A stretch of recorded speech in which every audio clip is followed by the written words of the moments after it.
সুপ্রভাত সবাইকে। কেমন আছো সবাই? আশা করছি তোমরা সবাই ভালো আছো, আর আমিও বেশ ভালো আছি। আমার আরও একটা নতুন ভ্লগে আবারও তোমাদেরকে স্বাগত জানাচ্ছি।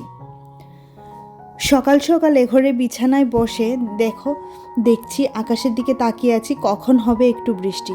কারণ অল্প অল্প করে হচ্ছে, আবার থেমে যাচ্ছে, একদম ঝিরিঝিরি পড়ছে, আবার থেমে যাচ্ছে। আর অনেক কাপড় চোপড় ধুয়ে দিয়েছি জানো। মা একবার ছাদে যাচ্ছে না, একবার নামছে কাপড় চোপড় নিয়ে। আর যথারীতি মিঠি আর আর্টের আঙ্কেল আজকে এসেছিল, তো এখানে কিছুটা ও অ্যাক্টিভিটিস করেছে, সেগুলি তোমাদের সাথে শেয়ার করছি। কেমন হয়েছে অবশ্যই জানিও। আর মিঠির অ্যাক্টিভিটিস বলতে ও শুধু আর্টের সাথেই যুক্ত, আর্টটাকে ওর খুব বেশি ভালোবাসে। আর আমার একটা কথা কি জানো তো, যেই কাজটা করবে সেটা যেন খুব ভালো হয়, যেই কাজটা করবে সেটা যেন ও মন থেকে করে, সেটা যেন সে ভালোবেসে করে। তার কারণে ওর উপর চেপে দিই, যে মানে ওর উপরেই বলে দিই যে তোর যেটা ভালো লাগে সেটাই কর, আমার মনের মতো তোকে করতে হবে না, তোর যেটা ভালো লাগবে তুই সেটাই কর। তো যথারীতি দেখো এখানে অনেকগুলাই ক্রিয়েটিভিটি তোমাদের সাথে শেয়ার করছি। আর সারাদিন বসে বসে এগুলাই করে। ও তো এখন ব্রাশ পেন দিয়ে করছে, তো সামনে এক্সাম আছে, এ মাসেই আছে, তো ডেটটা এখনও ফাইনাল হয়নি। তবে দেখো অবস্থা, দেখো কালার পেন্সিল নিয়ে মাথার চুলে বেঁধেছি। তবে জিজ্ঞেস করলাম এটা কি করেছো, বলে চুল বেঁধেছি। আর এই দেখো চুলের কত নমুনা, দেখেছো কত ডিজাইনের চুল বাঁধতে পারে আমার মেয়ে। তো দেখো মেয়ের সাথে ওদিকে সময় কাটিয়ে মেয়ের কিছুটা নোট কমপ্লিট করে এবার এলাম ঘরে। আর এখানে ভাত আর ডাল বসিয়ে রেখে মেয়ের কাজগুলি করছিলাম। এবার ভাতটা হয়ে গেছে, এটা নামিয়ে নেব। যথারীতি ডালটাও একদম হয়ে গেছে, সেটাকেও নামিয়ে নেব, তারপর ফোড়ন দেব। আর আজকে একটা অন্য রকমের রান্না করব, যেটা হচ্ছে তরমুজের খোসার রেসিপি। তো তরমুজের খোসার রেসিপিটা কে কে খাও সেটা আমাকে জানিও। আমরা খাই তরমুজের একটু খেতে, একটু বানাতে কষ্ট ঠিকই, কিন্তু খেতে বেশ অনেক ভালো লাগে, খুবই ভালো লাগে জানো তো। একদিন বাড়িতে বানিয়ে খেয়ে ট্রাই করে দেখো, যারা যারা খাওনি। আর যারা যারা খেয়েছো তো তাদেরকে তো বলে লাভ নেই, তারা তো অবশ্যই জানো একদম এগুলাকে। এবার দেখো এই যে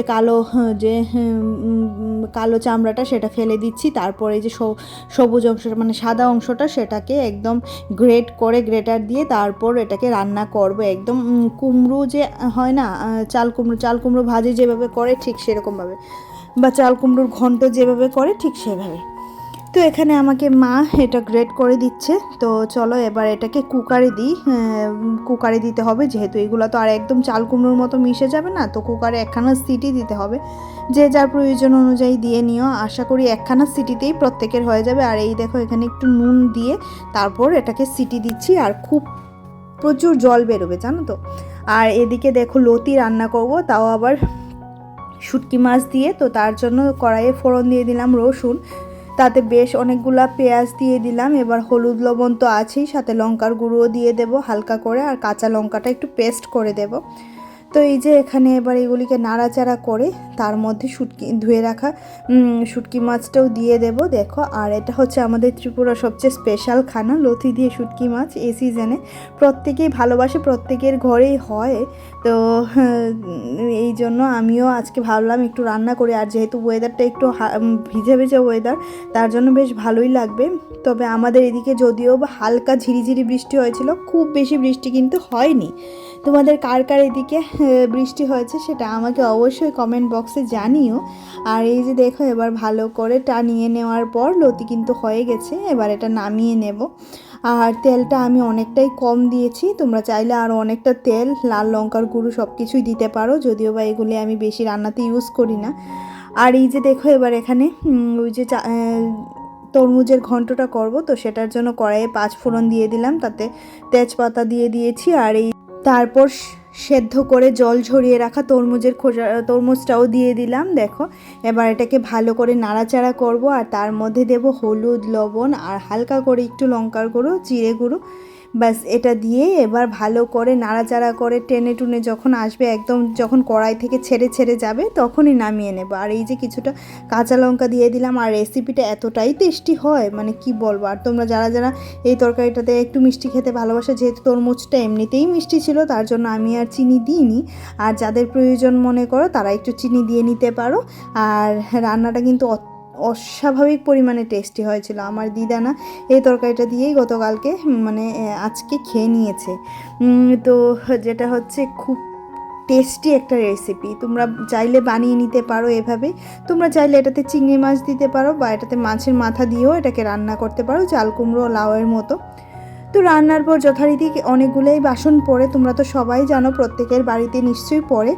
আর এই বাসনগুলো এবার ধুয়ে নেব, তারপর ঘরটা মুছে নেব। আর গ্যাসটা ঠান্ডা হতে হতে আমি এগুলো করে নিচ্ছি, তারপর গ্যাসটা মুছে নেব। তো দেখো এখানে প্রচুর বাসন পড়েছে, কিছুটা শেয়ার করছি, কিছুটা অফ ক্যামেরায় করছি, কারণ অনেকগুলি কাজ একা হাতে সামলাতে হয়। মিঠির যত্ন, মিঠির পড়াশোনা সব কিছু চালিয়ে তারপরে ইউটিউবটা আমি করি অ্যাজ এ পার্ট টাইম হিসাবে।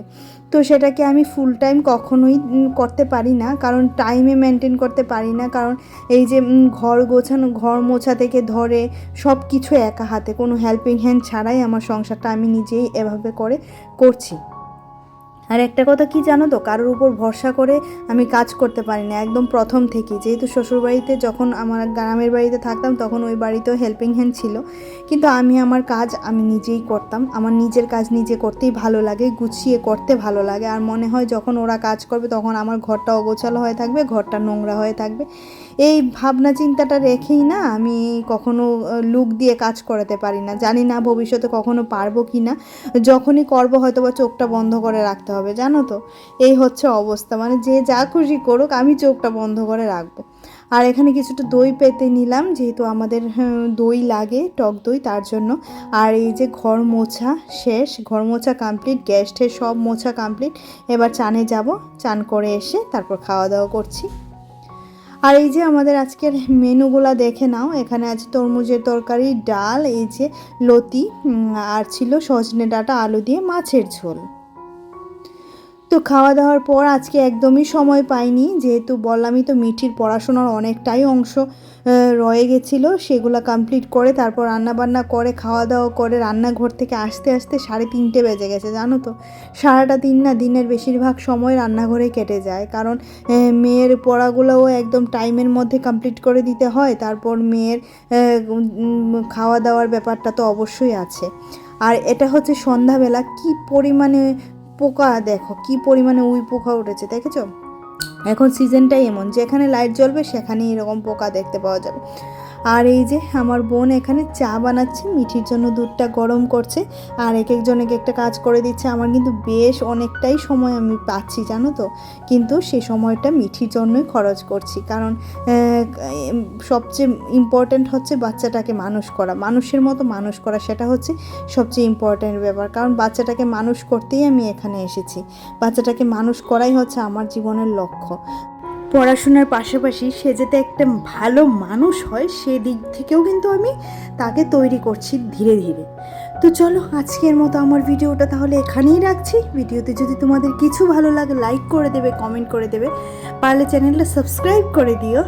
আর যারা যারা কাজগুলি করে রেখেছো তাদেরকে তো জানাচ্ছি অসংখ্য ধন্যবাদ। আর তোমাদের এক একটা লাইকে আমি অনেকটাই মোটিভেট হই, আর তোমাদের জন্য নতুন নতুন ভিডিও বানানোর উৎসাহটা বাড়ে। তো চলো আজকের মতো টাটা, বাই বাই।